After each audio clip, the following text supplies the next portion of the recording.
Hello everyone, welcome back to Apni Pathshala. अपनी पाठशाला में आप सभी प्यारे प्यारे बच्चों का स्वागत है। आज हम पेज फॉर लिविंग का कुछ इम्पॉर्टेंट ऑब्जेक्टिव प्रश्नों को देखेंगे और उसको समझने का प्रयास करेंगे। बच्चों, यदि आपने अभी तक पेज फॉर लिविंग का लेक्चर वाला वीडियो नहीं देखा हो तो निश्चित रूप से उसको जाकर देख लें, जिसका लिंक डिस्क्रिप्शन बॉक्स में दिया गया है।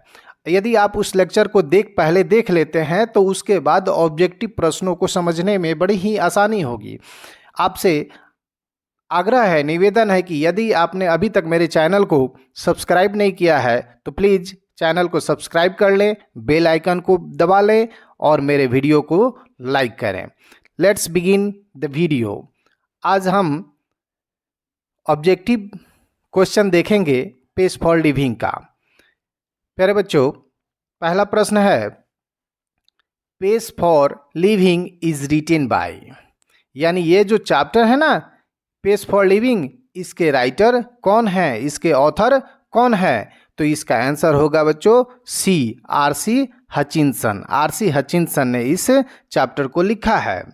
दूसरा प्रश्न देखेंगे, the chief character in the play was a man of many dash. कहने का मतलब इस प्ले में मुख्य पात्र के रूप में वो जो आदमी था वो कैसा आदमी था? तो वो जो आदमी था ना, आपने पढ़ा था ना कि जब चिंताओं का आदमी था, चिंताओं भरा ये आदमी था, यानी उसका पूरा दिमाग चिंता से ही भरा पड़ा था। तो इसका आंसर हो जाएगा बी, एनेक्जिटीज।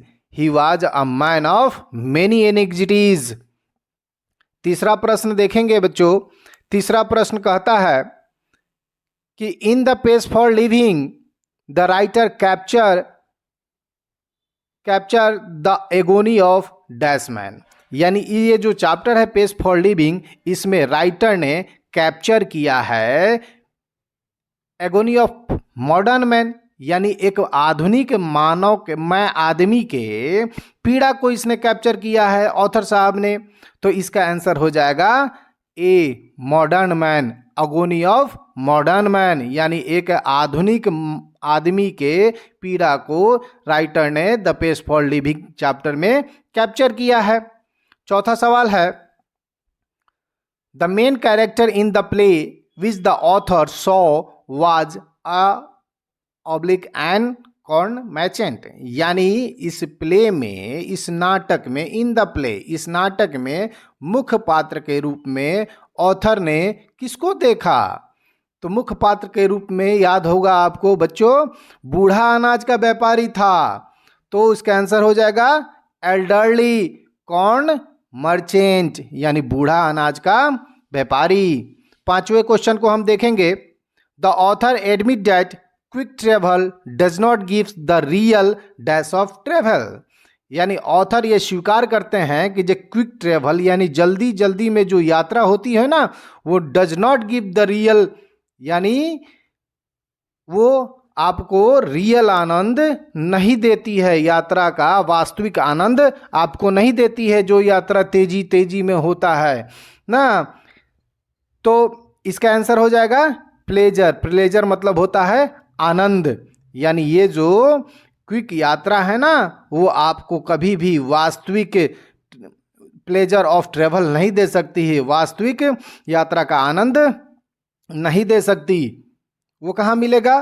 तो वो मिलेगा सोमरेस्ट के स्पेन के कंट्री बस में। मैंने आपको बताया था ना, रियल आनंद कहाँ आएगा यात्रा का? जब आप टमटम पर सवारी कर रहे हो ना, बैलगाड़ी पे सवारी कर रहे हो ना, और क्या अपने वाहन से सवारी कर रहे हो ताकि आप कहीं भी रुक सके और वहाँ के दृश्यों को, वहाँ के सीनरियों को ना देखकर अपन आनंद उठा सके, वो वास्तविक आनंद है। छठा प्रश्न देखेंगे हम, जिसमें RC Hutchinson was a dash dash, यानी आरसी हचिंसन जो है ना, वो कौन से नोवेलिस्ट थे? ब्रिटिश नोवेलिस्ट थे, अमेरिकन नोवेलिस्ट थे, कौन से नोवेलिस्ट थे? तो आरसी हचिंसन जो थे वो एक ब्रिटिश नोवेलिस्ट थे। सातवें प्रश्न की तरफ आगे बढ़ेंगे हम, where did the author see a play in which a corn merchant was the chief character. ये कहता है कि जो where did the author see, यानी ऑथर ने, लेखक ने कहाँ नाटक देखा था? इन विच, जिसमें एक कॉर्न मर्चेंट या एक अनाज का व्यापारी मुख्य पात्र के रूप में था।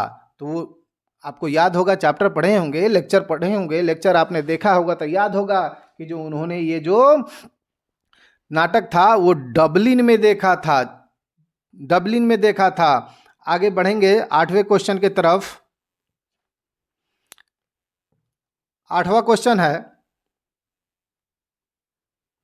Who had the fantastic notion of spending 10 pound in a holiday. कहता है कि जो कौन जो था ना वो फैंटास्टिक नोशन था, यानी मनमौजी विचारधारा के था ना, जो स्पेंडिंग करता था, खर्च करता था 10 पाउंड ऑन अ हॉलीडे, किसी भी छुट्टियों के अवसरों पे वो 10 पाउंड यूं ही खर्च कर दिया करता था। तो उसकी जो पत्नी थी, बूढ़े अनाज का व्यापारी जो था ना, उसकी पत्नी जो थी वो मनमौजी विचारधारा की थी, और वहीं जो थी ना किसी भी हॉलीडे पे 10 पाउंड यूं ही खर्च कर दिया करती थी। तो इसका आंसर होगा D, wife of corn merchant.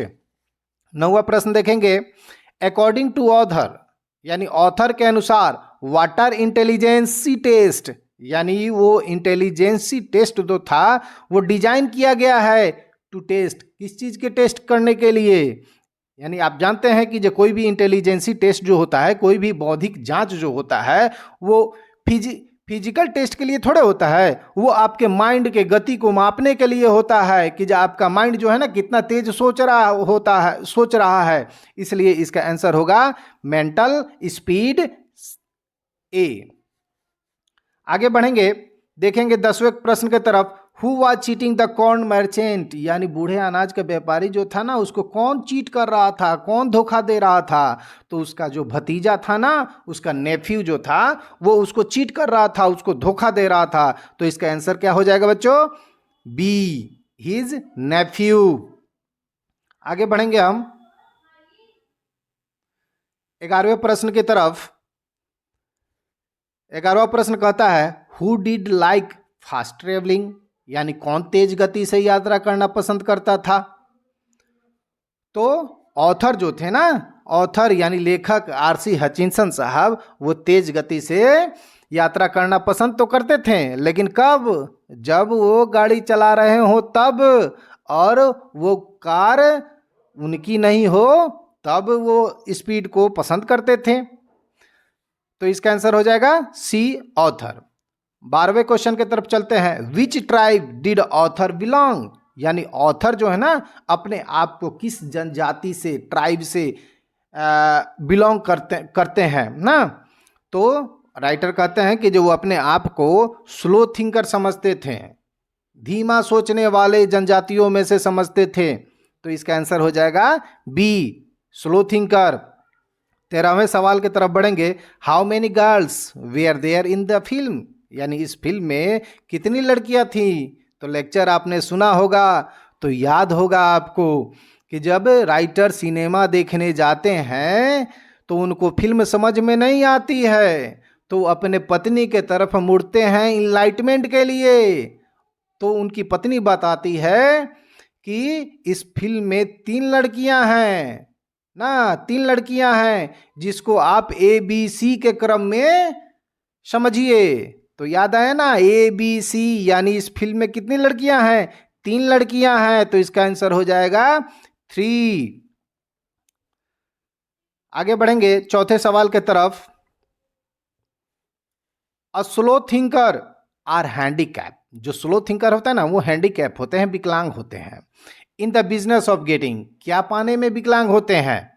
तो अ लिविंग, आजीविका पाने में विकलांग होते हैं। जो स्लो थिंकर होते हैं तेज गति से सोच नहीं पाते हैं, जिसके कारण वो जो है ना कहीं जीवन में पीछे छूटते चले जाते हैं, उनको सक्सेस हाथ नहीं लगता है, जिसके कारण वो आजीविका जो पालन पोषण के लिए जो नेसेसरी चीज़ है, रोटी कपड़ा मकान, वो भी पाने में सक्षम नहीं हो पाते हैं। तो इसका आंसर हो जाएगा ए लिविंग। आगे बढ़ेंगे 15वें सवाल की तरफ,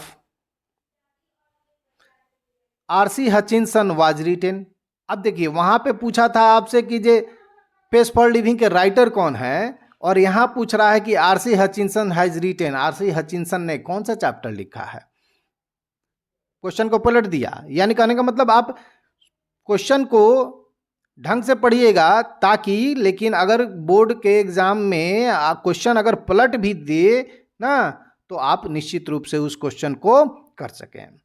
तो यहाँ पूछ रहा है RC Hutchinson has retain, RC Hutchinson ने कौन सा चैप्टर लिखा है, तो आपको याद तो होगा ही, आरसी हचिंसन ने क्या लिखा है, द पेज फॉर लिविंग लिखा है। तो इसका आंसर होगा C, the page for living. 16वां क्वेश्चन देखते हैं, what is situation like when the author goes to cinema.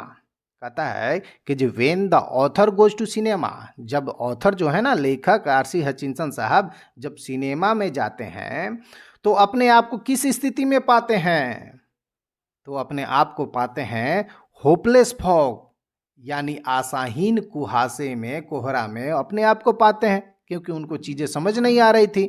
Scene जितना रैपिडली मूवमेंट कर रहा था, उस गति से ये सोच नहीं पा रहे थे, उस गति से इनका दिमाग काम नहीं कर पा रहा था, जिसके कारण वो चीज़ों को समझ नहीं पा रहे थे, इसलिए अपने आप को होपलेस फॉग में पाते हैं, आशाहीन कुहासा में पाते हैं। तो इसका आंसर हो जाएगा डी, होपलेस फॉग। आगे बढ़ते हैं 17वें क्वेश्चन की तरफ। To whom does the writer turn to, यहाँ FOE ये थोड़ा सा गलत हो गया बच्चों, इसको काट दीजिएगा। To whom does the writer turn to enlightenment, यानी किसके तरफ इनलाइटमेंट के लिए मुड़ते थे, स्पष्टीकरण के लिए मुड़ते थे। तो याद है ना, अभी मैंने आपको बताया ना कि जो अपने पत्नी के तरफ मुड़ते थे स्पष्टीकरण के लिए, जब उनको फिल्म के दृश्यों को समझ नहीं पाते थे, तो किसके तरफ मुड़ते थे, अपनी पत्नी के तरफ। तो इसका आंसर हो जाएगा सी। बढ़ते हैं अगले प्रश्न की तरफ। अगला प्रश्न है, rapid movement gives a superficial sense of dash, यानी रैपिड जो मूवमेंट है ना, वो राइटर जो कहते हैं रैपिड जो मूवमेंट था, तेज गति जो था ना, वो इस चैप्टर का, इस ड्रामा का सुपरफिशियल सेंस था, यानी ऊपरी सतह था। तो इसका आंसर हो जाएगा डी, ड्रामा। 19वां क्वेश्चन है, the author says that his wife's mind is trained to work in high dash, यानी ऑथर जो कहते हैं ना कि जो उनकी पत्नी का जो दिमाग था वो ट्रेंड था, प्रशिक्षित था काम करने के लिए, इन हाई गियर, एक हाई ऊंचे गियर में उनका दिमाग काम करता था, उसके लिए वो प्रशिक्षित था। तो इसका आंसर हो जाएगा सी, gear.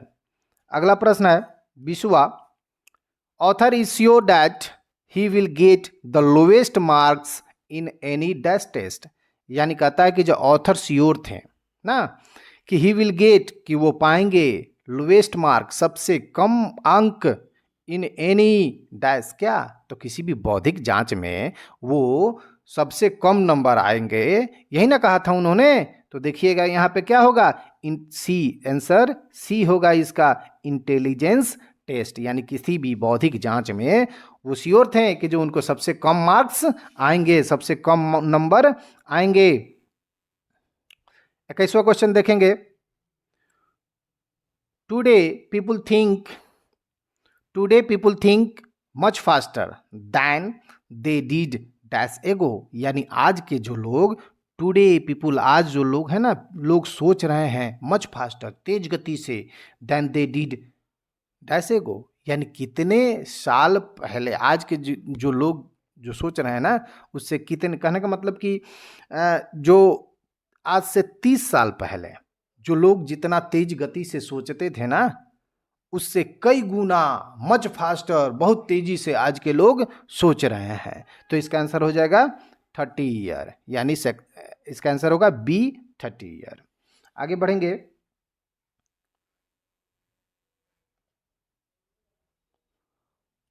Author enjoys going in a car eight dash an our, यानी ऑथर जो थे ना वो कार में जाना पसंद करते थे ना, तेज कार में, तो कितना माइल्स प्रति आवर की वो तेजी से वो कार चलता था, तो वो उनको पसंद होता था। जब वो कहते थे कि जो वो मेरी कार नहीं हो, और जब मैं गाड़ी चला रहा हूँ तो वो था स्पीड 90 माइल्स प्रति आवर के हिसाब से, तेज गति से वो गाड़ी चलेगी, तो उनको पसंद थी। इसका आंसर हो जाएगा सी। आगे बढ़ेंगे, once he talk about an aeroplane that goes to dash an hour. बूढ़ा अनाज का व्यापारी कहता था ना कि जे एक हवाई जहाज है जो 1000 मील प्रति घंटे की रफ्तार से चलता है, जो मेरे लिए बहुत ही तेज है। वही बात कर रहा है कि जब वंस ही टॉक, उसने कहा कि अबाउट एन एरोप्लेन, एक एरोप्लेन के बारे में जो 1000 मील प्रति घंटे की रफ्तार से चलती है। तो इसका आंसर क्या हो गया बच्चों?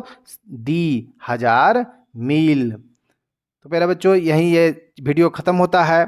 निश्चित रूप से आप लेक्चर वाला वीडियो और ये वीडियो देखिए और अच्छे से मन लगा के पढ़िए और अच्छे नंबरों से 2023 के एग्ज़ाम में आप पास होइए। प्लीज़ अभी तक भी आपने अगर मेरे चैनल को सब्सक्राइब नहीं किया है तो प्लीज़ सब्सक्राइब करें, बेल आइकन को दबा दें, वीडियो को लाइक करें एंड शेयर करें। बहुत बहुत धन्यवाद।